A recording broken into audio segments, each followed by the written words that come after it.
What would you want his income to be? I feel like this is gonna sound bad. I feel like 300,000. I would have to say 127. Probably 150 to a $250,000 a year. $500,000.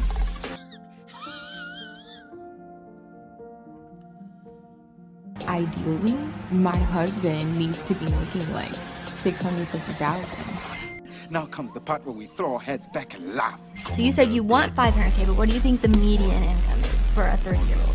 60K? 70K? It is $45,000. Women that are 5 times worse than the women your grandfather dated want you to bring 5 times more to the table. That's real inflation. That's real loss of value. And also, ladies, why aren't you holding these earning standards for yourselves? I thought we lived in a genderless society. Delusional modern women. Well, by definition, modern women are delusional anyway. Their fantasies are all about using their husband's money to buy stuff they don't need, while in reality, it's perfectly possible to live with $45,000 in some parts of America and, yeah, other parts of the world. That's another reason why men become expats, by the way, not only because modern women are bad chicks who want top-tier men, while offering nothing besides looks. Let's check some comments.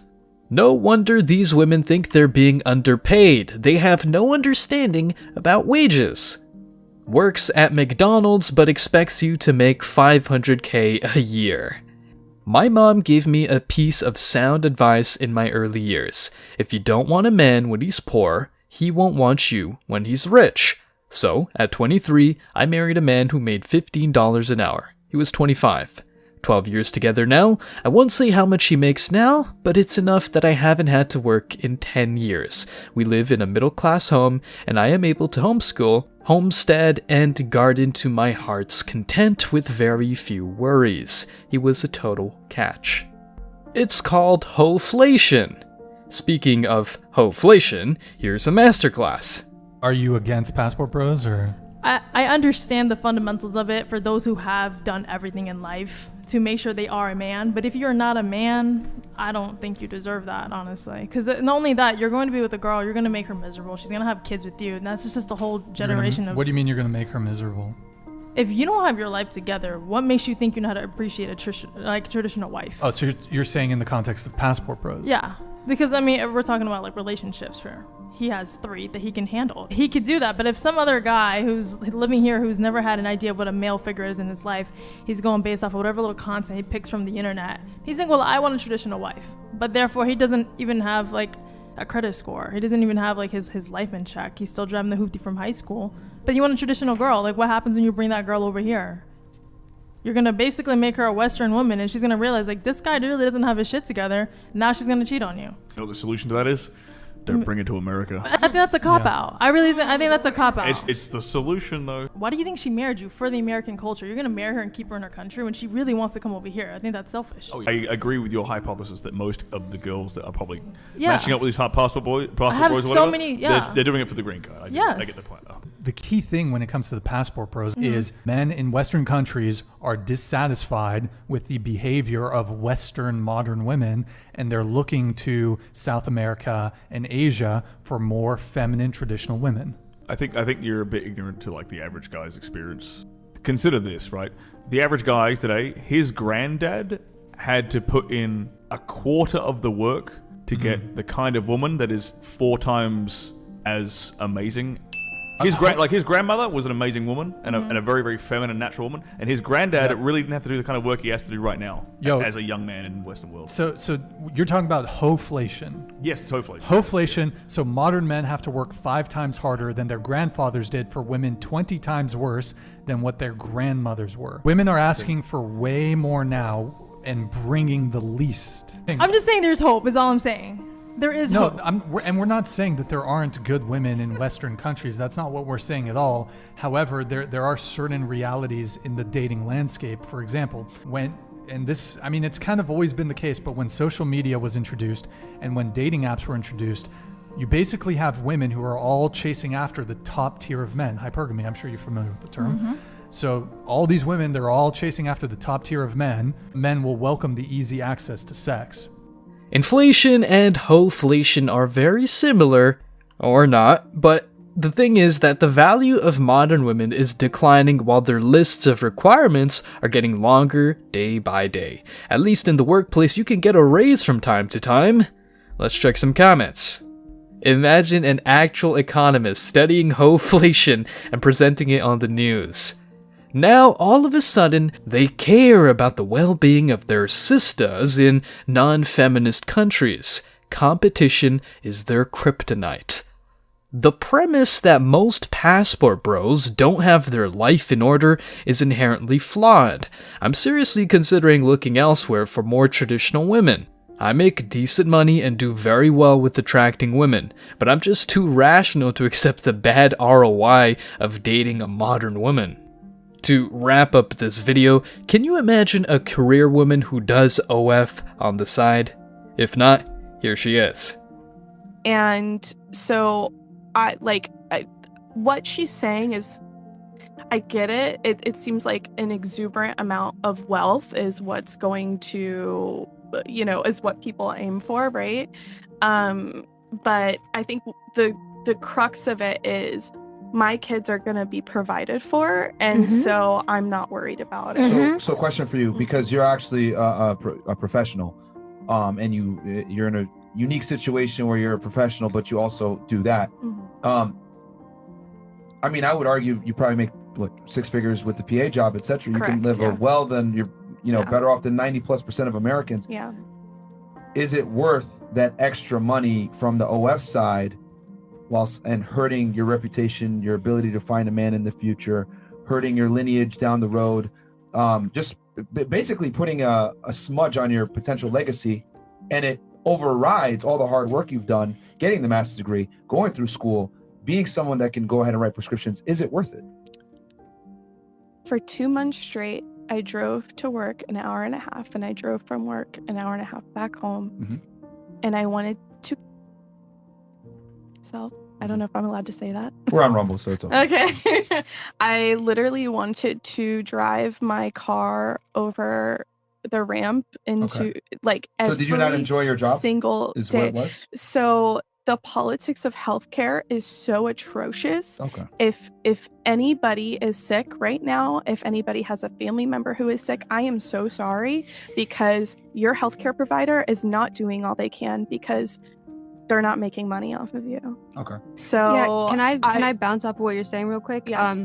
So for me, I started Patreon, and I had just started YouTube, and it was the lockdowns, right? So I was making my money from modeling, acting, and events, right? So in person. And so luckily, my first YouTube video got over 1 million views, so it took off. And then I was like, oh, well, how do I monetize this? And I had already just started Patreon.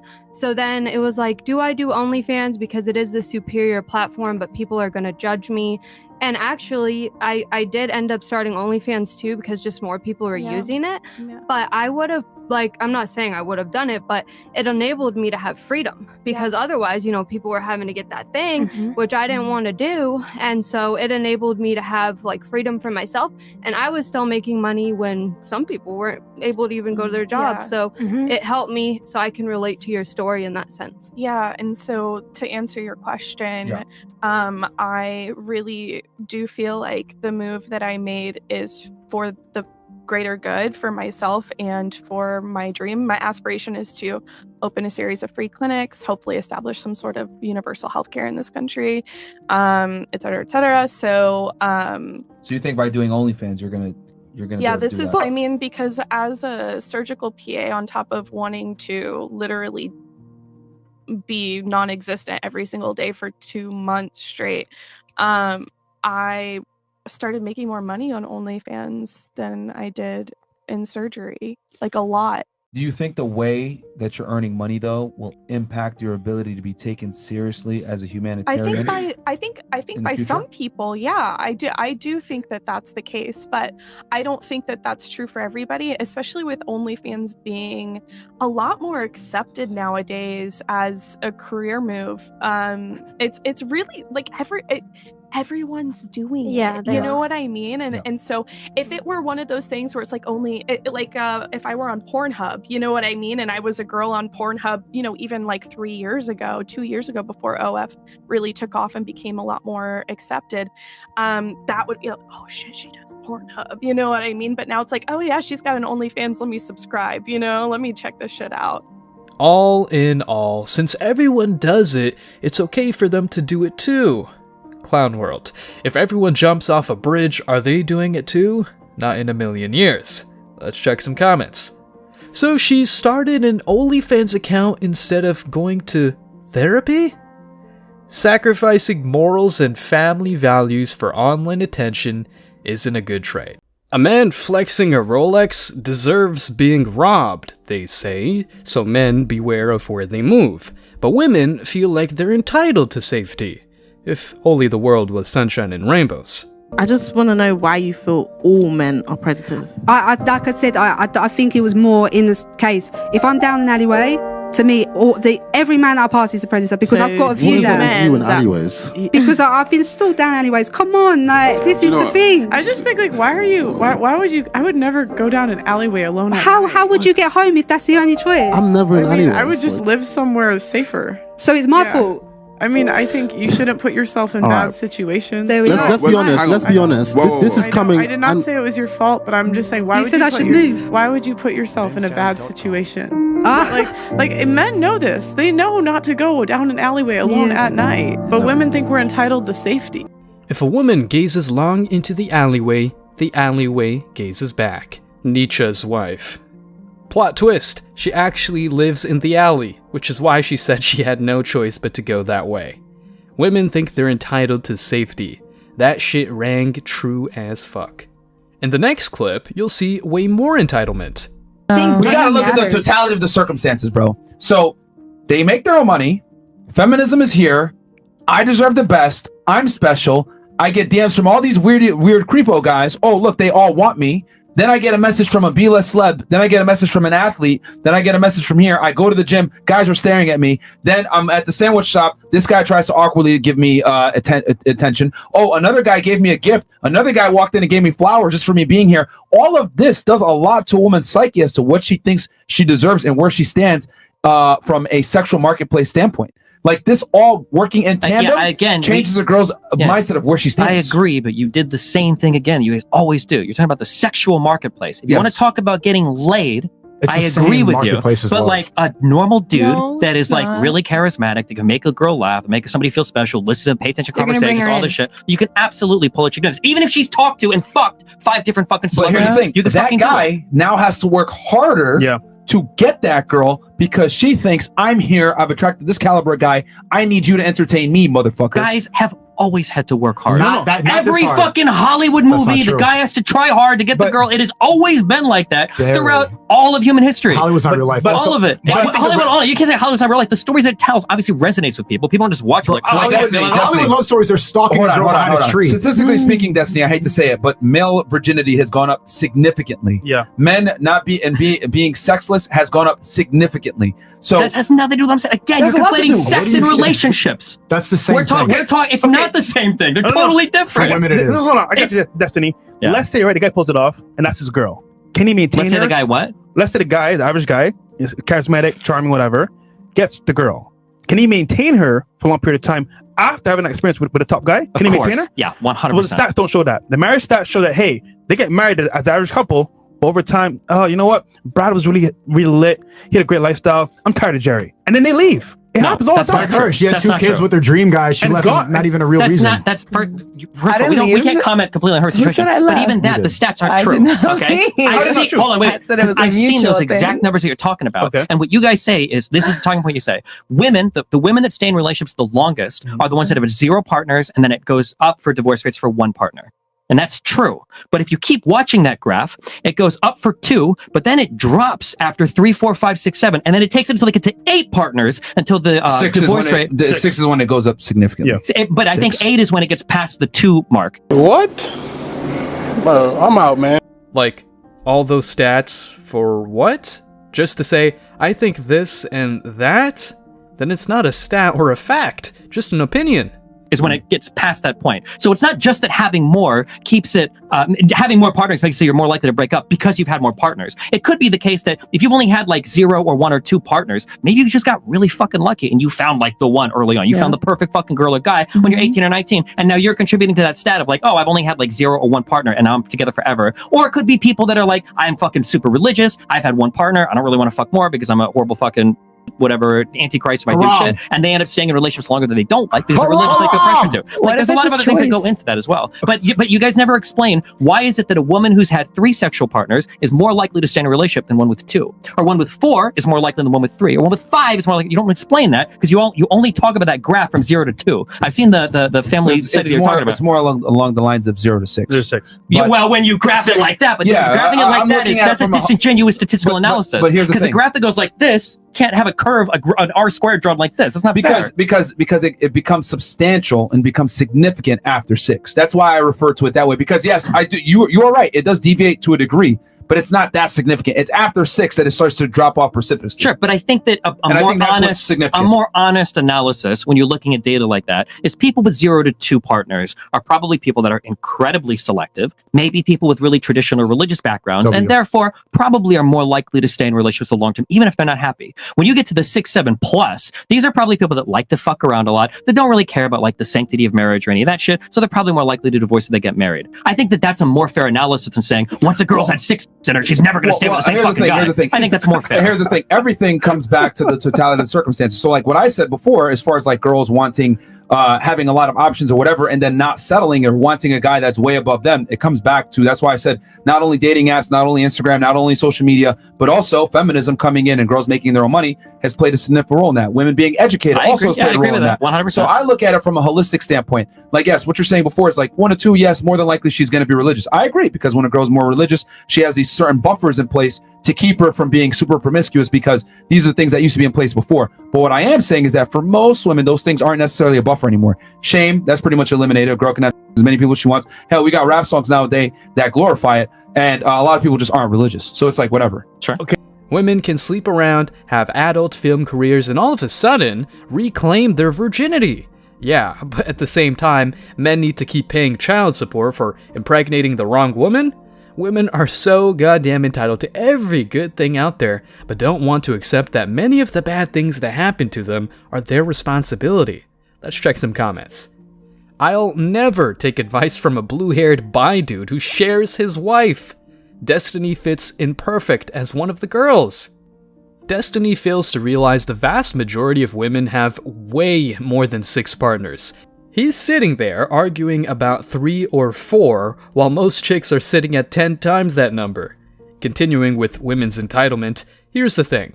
A woman's past does matter to men, at least to those interested in not getting STDs or long-term relationships. But still, women think they can let many men smash them without getting judged. Well, anytime whether you have a high body count, you were a porn star, you did OnlyFans, you did anything that has a negative connotation, right? That involves sex work. Hell, some guys might even like a girl that worked in the bottle, as a bottle girl or whatever.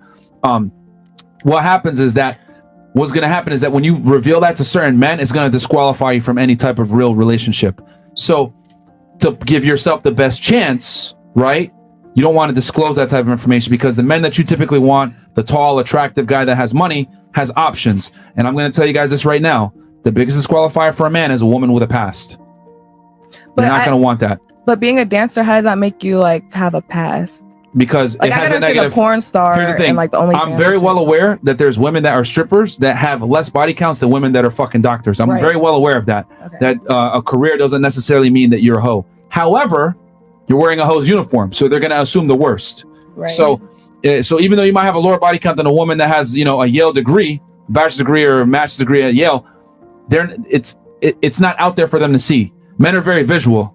Seeing is believing for guys. This is why a girl like Mia Khalifa, Lana Rhoades, whatever, they're doomed, because their videos are on the internet of them getting plowed by, a gang of dudes.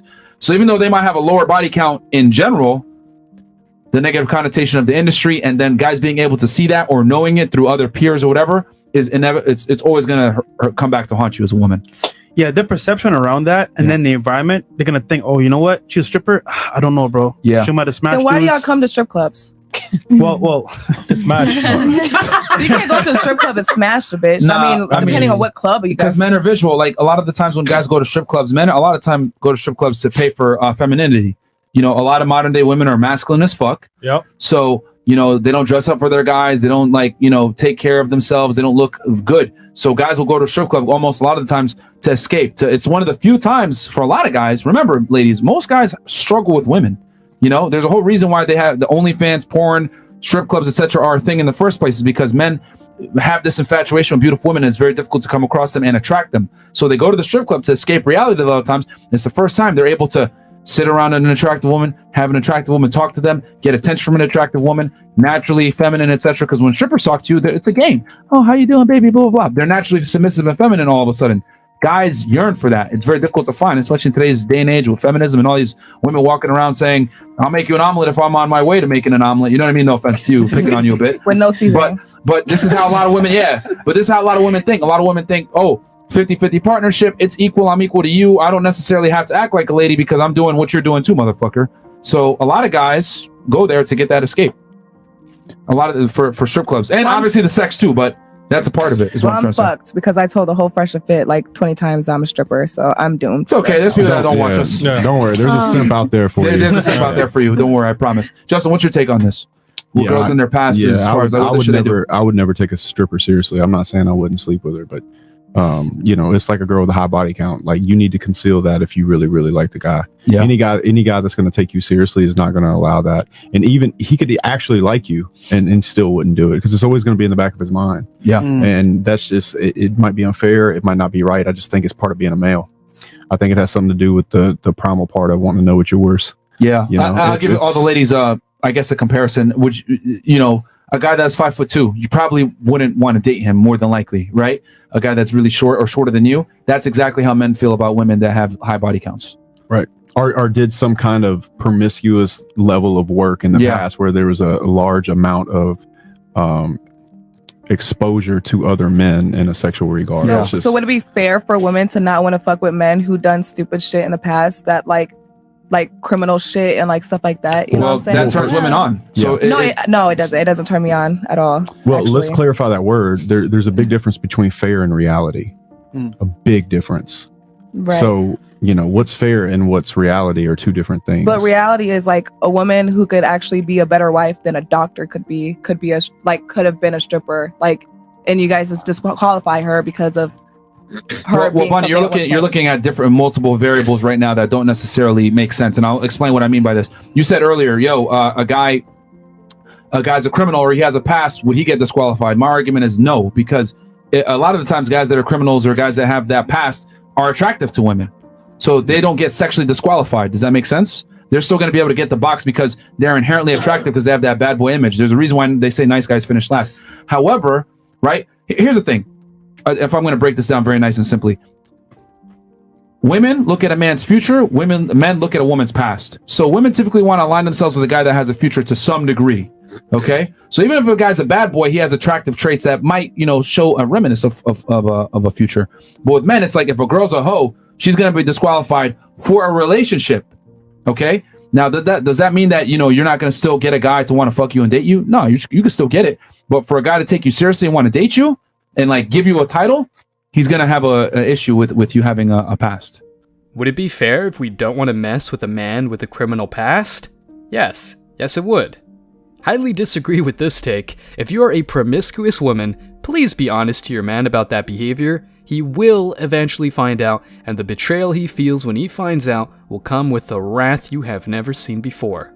It's more than just the fact of whether they have high body counts. It means she's the kind of woman who is comfortable and finds it normal selling her sex appeal for material gain. Doesn't mean they're all bad people, but it's not a good indicator. Guys, thanks for checking out this video. Stay tuned for more daily content. Like, subscribe, and comment. See you in the next video, guys. Till next time.